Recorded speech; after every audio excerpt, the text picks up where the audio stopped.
తక్కువ ఏజ్లో వచ్చే వాళ్ళకైతే if they are not having proper exercise on daily basis, completely sitting job like IT job, okay, software job ఉంటే వాళ్ళకు కంప్లీట్గా కూర్చోవాల్సిన పని, వెరీ లాంగ్ టైం కూర్చోవడం, that is a problem actually. Suppose మధ్యలో కొంచెంసేపు లేచి ఇటు అటు అయ్యి మళ్ళీ తర్వాత వచ్చి కూర్చుంటే దట్ ఈస్ సంథింగ్ డిఫరెంట్.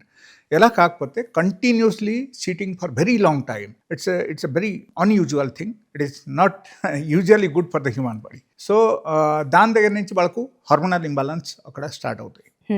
అప్పుడు కొన్ని ఆర్గాన్స్ అక్కడ డ్యామేజ్ అవడం అవకాశం ఉంది. And living under stress for very long time, that is also another reason. And నార్మల్గా మనం చూస్తే ఒకరికి సపోజ్ ఏజ్ వచ్చిన తర్వాత ఆ టైప్ ప్రాబ్లం వచ్చింది, అరౌండ్ 50+ అయ్యేసరికి ఆ టైప్ ప్రాబ్లం వచ్చిందంటే మనం అనుకోవచ్చు that is a very common reason. It happens to every one. అంటే మనకు ఏమవుతుందంటే ఈ గుజ్జులు అన్నీ అరిగిపోతాయి.